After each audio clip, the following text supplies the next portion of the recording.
এরাই বন্ধ করে এরাই স্লোগান দেয় আবার খোলার জন্য, জাস্ট একটা ইস্যু তৈরি করা, আর কিছুই না। বেতন পাওয়া সত্ত্বেও কেন এখানে মারামারি ভাঙচুর চালাচ্ছে? কোম্পানিতে উৎপাদন ছাড়া কোম্পানির মালিক কোনো বেতন দেওয়ার ব্যবস্থা নাই। কবির, আমি ব্যক্তিগতভাবে ওকে আমি চিনি না, ব্যক্তিগতভাবে ওকে আমি চিনি না, 1 নাম্বার। আর 2 নাম্বার, আমাদের কোম্পানিতে এই 26 বছরেও কেউ চাঁদা নিতে আসে না, চাঁদাবাজি হয় না আমাদের এখানে।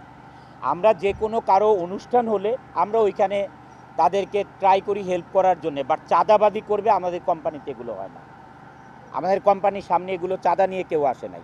কিন্তু এখন এরা এই ধরনের লিড দেয় হচ্ছে ইন্ডাস্ট্রি ভাঙচুর করে বন্ধ করে দেওয়ার জন্য, আবার এরাই বন্ধ করে এরাই স্লোগান দেয় আবার খোলার জন্য। মানে কি নিয়ে আন্দোলন করা যায়, এইটাকে হচ্ছে জাস্ট একটা ইস্যু তৈরি করা, আর কিছুই না। ওই দিন যে 11 তারিখে যেই ঘটনা তারা ঘটালো বিনা কারণে, আমাদের এখানে শ্রমিকরা তাদেরকে প্রতিহত করার জন্য একটা টিম হয়ে গেছিল অনেক বড় হয়ে, যে স্যার এদেরকে কোম্পানি থেকে বের করতে হবে।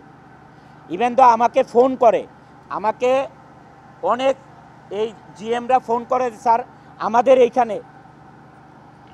এইখানে অনেক শ্রমিক আছে, তাদেরকে প্রতিহত করার জন্য এখন তারা ইনিশিয়েটিভ নিচ্ছে। তা আমি বলছি না, কোম্পানিতে ভাঙচুর মারামারি করার দরকার নেই আমাদের। ওনারা যদি কাজ না করতে চায় তাহলে আপনারা কালকে 11 তারিখ তো কালকে পর্যন্ত ছুটি রাখেন, 12 তারিখ আমরা এর ভিতরে প্রশাসনিক সব ব্যবস্থা নিব। কিন্তু এক দল হচ্ছে এইটা করবে, আরেক দল আইসা মারামারি করবে, এইটার ভিতরেই 2 দল হয়ে গিয়েছিল ওই দিন 11 তারিখে। তা আমরা বেতন পাওয়া সত্ত্বেও কেন এখানে মারামারি ভাঙচুর চালাচ্ছে? এই 2 দল হওয়ার পরে আমি আমাদের প্রশাসন দিয়ে এটাকে থামানোর চেষ্টা করেছি, যে না, এইখানে ভিতরে মারামারি করা দরকার নাই, আমরা আইনগত ব্যবস্থা নিব। আমরা নিজেরা এদেরকে মারামারি করে ফ্যাক্টরির ভিতরে তখন বলবে মালিকের লোকরা তাদেরকে মারছে। এটা আপনারা প্রায় গার্মেন্টসে শুনেন না, বলে যে মালিকের লোকরা শ্রমিকদেরকে মারছে, পরে আরেকটা বড় ইস্যু দাঁড়াবে, কমপ্লায়েন্স ইস্যু দাঁড়াবে। আপনারা দেখেন, আমি এই চিঠিগুলি আনালাম, এখানে স্বরাষ্ট্র মন্ত্রণালয়, বাণিজ্য মন্ত্রণালয়, তারপরে বিজিএমইএ, সাভার ক্যান্টনমেন্ট, এই ক্যাম্প, তারপরে শ্রমিক, আপনার কলকারখানা অধিদপ্তর, প্রত্যেকটা জায়গায় আমরা চিঠি দিয়েছি যে 10 তারিখের বেতন হয়তো বা, এবং ফ্লোরে লাগানো আছে, এই নোটিশগুলো ফ্লোরেও লাগানো আছে, এবং প্রত্যেকটা মন্ত্রণালয় পর্যন্ত চিঠি দেওয়া রিসিভ করা সাইন আছে এখানে, যে বেতন 10 তারিখে জায়গায় হয়তো একদিন বা দেরি হতে পারে। 6 তারিখে জানিয়েছি, ডেটটা হচ্ছে 6 তারিখ। আমরা একটা ডিসিপ্লিন কোম্পানি, কারণ এখানে শ্রমিকরা কাজ করে, এখানে আমার বাপ দাদার টাকা কেউ নিয়ে যায় না, তারা উৎপাদন করে, তাদের উৎপাদনের টাকা ব্যাংক থেকে আসে, আবার তাদেরকে স্যালারি দেওয়া হয়। তাই উৎপাদন যদি না হয়, আমি সবসময় আমার শ্রমিকদেরকে একই কথা বলি, যে তোমরা টার্গেট ফিল আপ করো।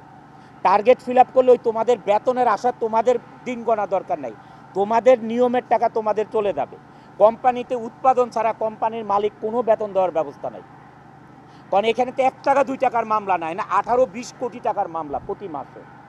এই টাকা কোত্থেকে একজনের পকেট নিয়ে বসে আছে যে দেওয়ার জন্য? এই যে ইন্ডাস্ট্রি চলতেছে, এটার দিয়ে ইনকাম হবে, এটা দিয়েই কোম্পানি চলবে। এনিওয়ে, আমরা আসলে 1 দিন 2 দিনের ইন্ডাস্ট্রি না, এটা 27-28 বছরের কোম্পানি। এটা শুরু হয়েছে এই 12ই আগস্টের থেকে। আপনারা আবার বলতে পারেন 5ই আগস্ট সবাই বলে, আপনি 12 আগস্ট বললেন কেন? কারণ আমাদের কোম্পানিতে প্রথম আনরেস্ট হয় 26-27 বছর পরে 12ই আগস্টে, তারপরে সেপ্টেম্বরে একবার আনরেস্ট হয়, তখনও আমি যেটা আগে বললাম। আর এই ঘটনাটা ঘটিয়েছে ওরা এই 10 আর 11 তারিখে, মার্চ মাসে। ধন্যবাদ ভাই, আপনাদেরকে অনেক অনেক ধন্যবাদ, ভালো থাকেন সবাই।